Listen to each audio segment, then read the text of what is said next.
Umat Tuhan yang terkasih dalam Yesus Kristus, jumpa lagi pada malam ini 26 November 2021. Kita sudah menerima malam pemberian Tuhan. Tapi baiklah kita sambut malam pemberian Tuhan ini dengan lebih dahulu mendengarkan kebenaran firman-Nya. Mari kita berdoa. Bapa, kami menerima malam pemberian-Mu. Dan sebelum kami beristirahat, kami mau mendengarkan firman-Mu. Datanglah dan berkati kami sekalian.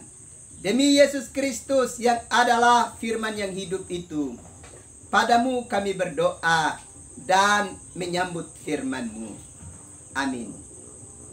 Umat Tuhan yang terkasih dalam Yesus Kristus, kita mendengarkan kebenaran firman Allah dalam Injil Matius pasal yang ke-25. Ayatnya yang pertama sampai dengan ayatnya yang ke-13.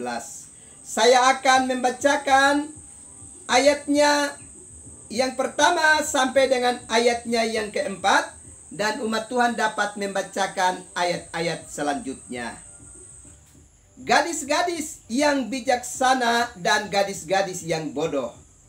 Pada waktu itu hal kerajaan sorga seumpama 10 gadis yang mengambil pelitanya dan pergi menyongsong mempelai laki-laki. 5 di antaranya bodoh dan 5 bijaksana. Gadis-gadis yang bodoh itu membawa pelitanya tetapi tidak membawa minyak. Sedangkan gadis-gadis yang bijaksana itu membawa pelitanya dan juga minyak dalam buli-buli mereka. Umat Tuhan yang terkasih dalam Yesus Kristus, kita semua ingat bahwa setelah manusia jatuh ke dalam dosa, Allah telah memerintahkan manusia keluar dari Taman Firdaus, dan Allah menutup jalan masuk itu dengan kerub dan pedang yang bernyala-nyala. Kejadian 3 ayatnya yang ke-24. Dan dalam perjalanan waktu, Allah ternyata tidak membiarkan manusia bergumul dengan dosanya dan terus hidup dalam kekejian yang lebih berat. Allah dalam kasih karunia-Nya berusaha untuk mencari, berjumpa dengan manusia dan menyelamatkan kehidupan umat manusia. Dan kita ingat di dalam Injil Yohanes pasalnya yang ketiga, ayatnya yang ke-16. Dengan tegas diingatkan kepada kita bagaimana kasih itu dapat diwujudkan oleh Allah bagi manusia yang berdosa. Dalam Injil Yohanes 3 ayat yang ke-16, karena begitu besar kasih Allah akan dunia ini, sehingga Ia telah mengaruniakan anaknya yang tunggal, supaya setiap orang yang percaya kepadanya tidak binasa, melainkan beroleh hidup yang kekal. Allah ternyata begitu mengasihi kita. Dia sangat menyayangi kita. Dan karenanya Dia telah menjumpai kita dalam diri Yesus Kristus untuk melakukan karya penebusan, supaya kita tidak mengalami kematian kekal, tapi kita punya kesempatan mengalami kehidupan kekal di dalam sorga rumah Bapa. Dan kita ingat bahwa setelah Yesus melakukan karya yang besar itu di tengah-tengah kehidupan dunia ini, Ia telah kembali untuk menyiapkan tempat bagi kita sekalian. Dalam Injil Yohanes pasal 14 ayatnya yang ketiga, bahwa Yesus pergi lebih dahulu dan menyediakan tempat, dan Dia akan kembali menjemput kita, sehingga tempat di mana Dia berada, kita pun berada. Itu berarti Yesuslah satu-satunya pribadi yang dapat menggantikan kemah kediaman kita di bumi ini dengan rumah Bapa di sorga. Dalam 2 Korintus pasalnya yang ke-5, kita belajar di sana Rasul Paulus memberi penegasan kepada kita bahwa Jika kemah tempat kediaman kita di bumi ini dibongkar, Allah sudah menyediakan tempat bagi kita di dalam sorga rumah Bapa. Dan tempat itu dalam Injil Yohanes 14 ayat yang ketiga disediakan oleh Yesus Kristus bagi kita sekalian. Karena itu malam ini kita belajar di dalam Injil Matius pasalnya yang ke-25 yang mengingatkan kepada kita bahwa hal kerajaan sorga itu diumpamakan 10 gadis, 5 yang bijak dan 5 yang bodoh. Dalam bacaan ini kalau kita memperhatikannya dengan baik, maka ternyata kedatangan Yesus Kristus kembali. Dia datang sebagai mempelai laki-laki untuk menjemput kita mempelai perempuan, supaya kita bisa dapat berada bersama-sama dengan Dia di dalam sorga rumah Bapa. Ternyata bagian ini menegaskan kepada kita bahwa di saat Yesus datang kembali, Dia datang dalam sebuah suasana sukacita. Dia datang sebagai mempelai laki-laki untuk menjemput mempelai perempuan. Mengapa Yesus harus datang sebagai mempelai laki-laki untuk menjemput kita selaku mempelai perempuan? Sebab Yesus mau hidup bersama-sama dengan kita. Mempelai laki-laki dan mempelai perempuan mesti ada di dalam satu suasana sukacita bersama di dalam tempat kediaman yang telah disediakan oleh mempelai laki-laki, yakni sorga rumah Bapa. Kalau kita belajar di dalam Injil Yohanes 17 ayat yang ke-24, dengan tegas dikatakan oleh Yesus, semua kita yang telah menjadi miliknya akan melihat kemuliaannya secara langsung di dalam sorga rumah Bapa. Karena itu supaya kita bisa dapat melihat kemuliaan Yesus Kristus secara langsung di dalam sorga rumah Bapa, maka di dalam Injil Matius pasal yang ke-25 ini, kedatangannya digambarkan sebagai mempelai laki-laki yang menjemput mempelai perempuan, supaya di dalam rumah Bapa itu sukacita itu bisa dapat berlangsung, supaya mempelai perempuan dapat menyaksikan secara langsung kemuliaan mempelai laki-laki di dalam sorga rumah Bapa. Dan ini sebuah sukacita besar yang menjadi bahagian bagi setiap kita umat percaya yang digambarkan sebagai mempelai perempuan. Tetapi kita harus perhatikan dalam Injil Matius pasal 25 tadi tentang 10 gadis, 5 yang bijak dan 5 yang bodoh.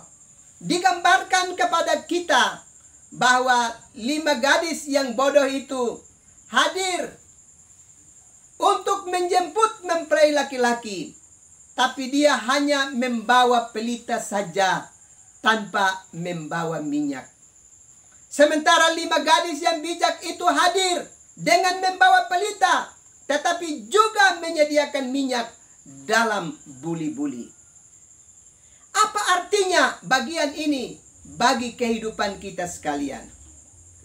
Kalau kita belajar di dalam Wahyu pasal 14 ayatnya yang ke-12, di sana dengan tegas mengingatkan kepada kita bahwa yang terpenting bagi kita sebagai umat percaya adalah memelihara kekudusan hidup kita dengan tekun dan taat pada perintah-perintah Allah, serta percaya dengan sungguh-sungguh kepada Yesus Kristus. Itu berarti kalau kita perhatikan bagian ini, maka selama masa penantian kita harus mengerjakan bagian kita. Tubuh ini, pelita ini harus diisi dengan minyak. Kehidupan itu bersumber dari Allah melalui kebenaran firman-Nya. Kalau kita belajar di dalam Injil Matius pasalnya yang keempat dengan tegas, manusia itu tidak hanya hidup dari roti saja, tapi manusia juga hidup dari setiap firman yang keluar dari mulut Allah. Itu berarti tubuh ini yang digambarkan, yang diibaratkan sebagai pelita, kalau kita tidak isi dengan kebenaran firman Allah, maka kita tidak mengalami kehidupan bersama dengan Yesus Kristus. Itulah sebabnya Bapak Ibu saudara-saudara yang terkasih dalam Yesus Kristus. Ternyata 5 gadis yang bodoh tadi hanya sekedar memiliki tubuh, tetapi tidak mengisi tubuh ini dengan kebenaran firman Allah, sehingga mereka dapat mengalami kehidupan dan berjumpa dengan sang mempelai laki-laki yang datang. Berbeda dengan 5 gadis yang bijaksana, mereka membawa pelita, tapi juga menyiapkan minyak dalam buli-buli, sehingga pelita mereka bisa diisi dengan minyak dan mereka bisa dapat menyambut kedatangan mempelai laki-laki dalam suasana yang hidup. Karena itu, Bapak Ibu saudara-saudara yang terkasih di dalam Yesus Kristus, kalau kita belajar di dalam Mazmur 119 ayatnya yang ke-105, di sana dengan jelas, firman-Mu adalah pelita bagi kakiku dan suluh pada jalanku. Itu berarti tubuh kita, hidup kita harus diisi senantiasa dengan kebenaran firman Allah. Supaya demikian, dia dapat menerangi kehidupan kita di dalam hari-hari hidup kita di tengah-tengah kehidupan dunia ini. Bahkan Mazmur 119 ayat yang ke-9 menegaskan, dengan apakah seseorang dapat mempertahankan kelakuannya bersih? Dengan menjaganya dengan sesuai dengan firman Tuhan. Karena itu, Bapak Ibu saudara-saudara yang terkasih dalam Yesus Kristus, kita tidak bisa menanti kedatangan Tuhan dengan tubuh yang kosong, dengan pelita yang kosong. Tapi kita harus menanti kedatangan Tuhan dengan persiapan yang berkualitas, yakni hidup kita harus benar-benar terisi dengan baik dengan kebenaran firman Allah. Karena itu Bapak Ibu saudara-saudara yang terkasih dalam Yesus Kristus, Yesus datang kembali sebagai mempelai laki-laki, dan dia sudah menyediakan tempat bagi kita di dalam sorga rumah Bapa, dan dia mau hidup bersama dengan kita. Itulah sebabnya dia datang sebagai mempelai laki-laki untuk menjemput mempelai perempuan. Dalam artian bahwa mempelai laki-laki dan mempelai perempuan akan hidup di dalam satu rumah, akan hidup di dalam satu tempat, akan hidup dalam satu wilayah, untuk hidup bersama-sama, untuk mengalami sukacita secara bersama-sama. Karena itu, kalau pelita hidup kita belum dapat kita isi dengan minyak, kita belum isi dengan kebenaran firman Allah yang menjamin kehidupan kita, segera mengisinya itu dengan baik. Akhir-akhir ini kita menyaksikan ada begitu banyak orang yang tidak lagi dapat mengisi pelita hidupnya dengan kebenaran firman Allah. Karena pelita hidupnya terus diisi dengan perkara-perkara duniawi, keinginan-keinginan duniawi. Kita harus segera bertobat dan segera mempersiapkan diri kita dengan menyediakan minyak di dalam pelita hidup kita. supaya kita bisa mengalami kehidupan.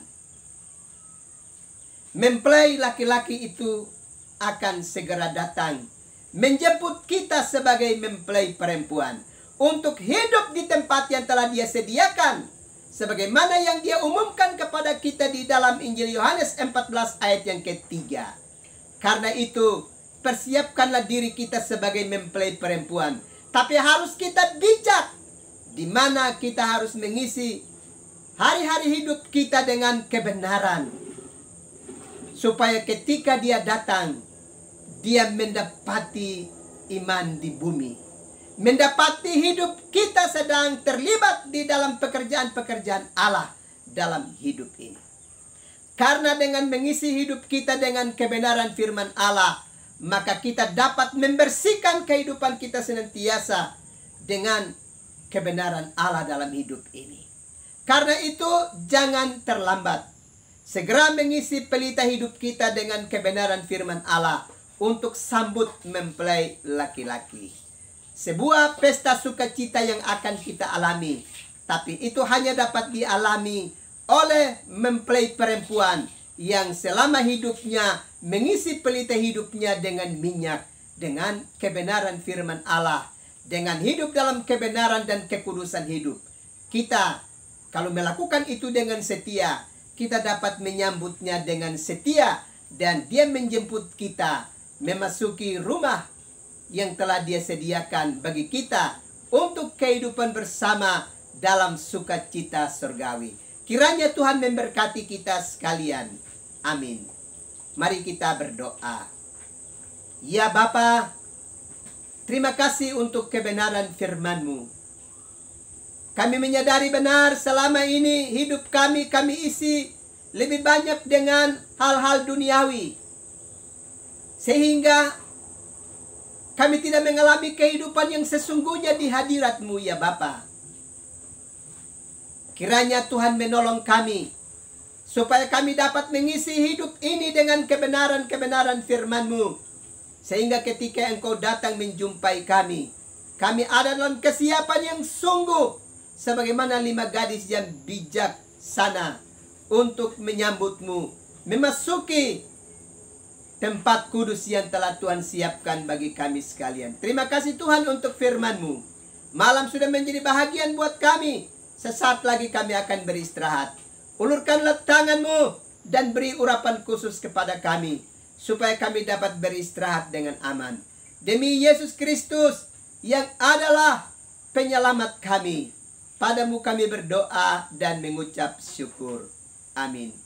Umat Tuhan yang terkasih dalam Yesus Kristus, selamat malam, selamat beristirahat. Tuhan pasti terus melindungi dan memberkati umat Tuhan sekalian.